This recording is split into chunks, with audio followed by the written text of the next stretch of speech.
This is a podcast from the Gay Youth Corner. For more information, visit www.thegyc.com and click on podcast. Thank you, Frank, and hello, everyone. Welcome to episode 1 of the GYC Cast, the brand new podcast series from the Gay Youth Corner. I'm Ollie Southgate, and I'm going to be here every 4 weeks with an episode, and every 2 weeks in between, you're going to be hearing from the lovely Mark Locke, who you'll be hearing from a little bit later as well. Also coming up in the first episode, I'm talking to author Deon Davis about her new book. There's a conversation with Hamish Priest, founder of the GYC.com. Me and Shana have a little chat about everything that's going on in the world at the moment, and of course it's back from the live series, it's GYC News, and that's all coming up in the next 20 minutes or so. So, here's episode 1 of what is hopefully going to be many. For September 3rd, 2010, I'm Ollie Southgate, and this is the GYC Cast. Today I'm talking to Deon Davis, author of I'll Find a Way, a mother's journey of love and acceptance for her gay son. Hi Deon, how are you doing?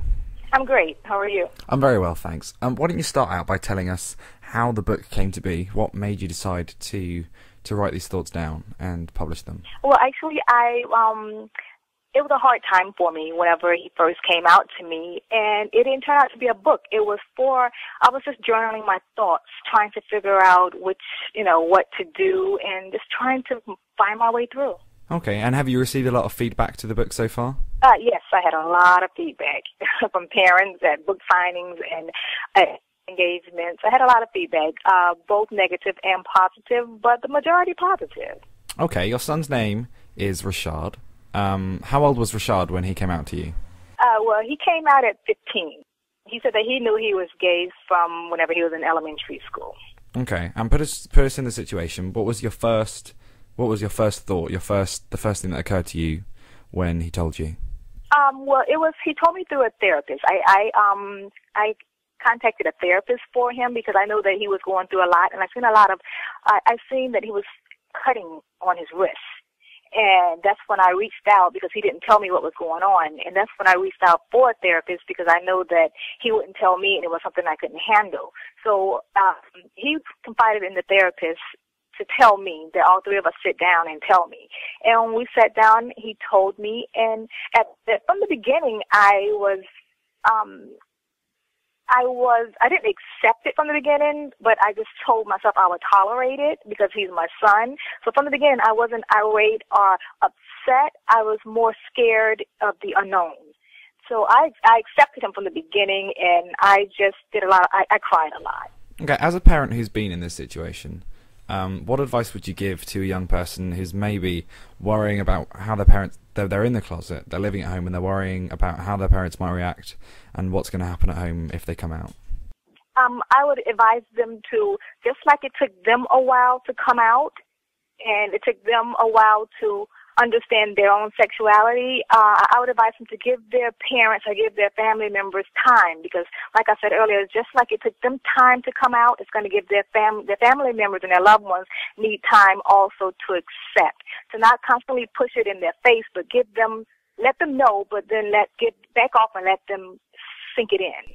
Okay, and as an inverse to that, if maybe there's a parent that's just been told and they're not sure how to react, they're not sure what to do, what advice would you give to them? I would tell them to reach back from day one of love to always love your child because that is your child, and they're just looking for our acceptance. Our acceptance will make them go a long way in life. It would turn them from being a great child to a child that's in the street, that's turning to prostitution.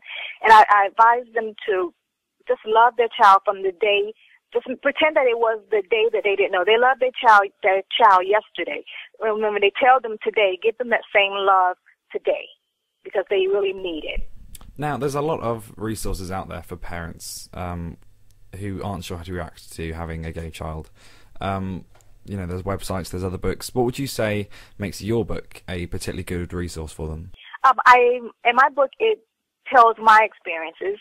It tells the experiences of the siblings because it's all avenues of where if you're having any problem, I try to tackle every problem that a parent and also the GLBT community can adjust to or can find themselves in. In my book, it has all kinds of situations. It has steps on coming out. It has steps on accepting, steps on tolerating, And I just feel that it's a great resource because it's like an all-in-one book. It tells the truth. Okay. Finally, why don't you tell us a little bit about how different and what's changed in Rashad's life since he came out and since he's been happy to discuss it with you? Okay, before he was very sad. My child had death in his eyes. He, like in the book, you will see that he tried to commit suicide, and I didn't know. And after he came out, he's just happy-go-lucky. His grades had failed before he came out. He started he started cutting himself, and he even admitted to sneaking in his room drinking. Don't know where he gets the alcohol from because he was he's still underage now, but he was back then 15 and 16 and 14 years old. But now he's at Florida Gulf Coast University in Naples, Florida, and he's just the student government president. He's just all around. He's the theater major. He's just did a 360-degree turn because he have acceptance and he have love, and that's what matters. Well, thanks for talking to us at the GYC Cast today, Deon. Okay, thank you. And Deon's book, I'll Find a Way, is available on Amazon and from her website, where there's also a whole load of information about her and Rashad and the book and everything else at deondavis.com.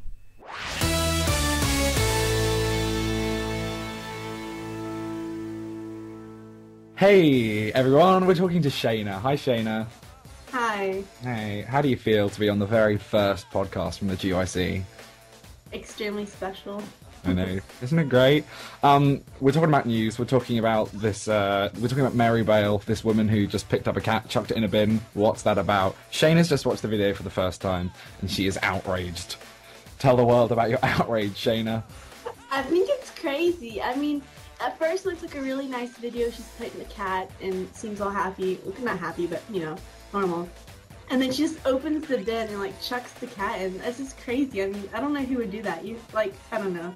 And there's premeditation in it too. She looks at the cat, then the bin, and looks around her. She just chucks it in. It's just awful. Yeah. The Deputy Prime Minister Nick Clegg has expressed his shock at the actions of a woman who dumped a cat in a bin, according to BBC News. It's really, really weird. She hasn't been fined or anything. Nothing's happened. She's just been given. I think it's a caution. But everyone's trying to find her house and kill her now. I think killing's a bit outrageous for her. But I was watching this thing on YouTube the guy was clearly really young, 11 or 12, but he's made this video where he's taken pictures of Mary Bale, cut her out in paint, drawn a noose around her neck, and made an animation of all these people being really angry and trying to kill her because she put a cat in a bin. It's really awful. Yeah, I don't know. Maybe throw her in a trash can or something. I don't know, for revenge, but I don't know. But I don't think a hanging is really what the law would go for. I don't know. Just maybe a fine. I mean, whoever owned the cat, I don't know. She's apologized. Yeah, apparently she's profoundly sorry, but I don't know. She didn't seem very sorry at the moment. She just threw it in and walked away as if nothing ever happened. If you want to watch the video, kids, it's all over the internet. But I'm looking at BBC News here. That's not right. We're twins. One mind. So we can't make videos that are more than 10 minutes long on YouTube, so part 2 of this video is available as a video response, or you can subscribe on iTunes and get them all together.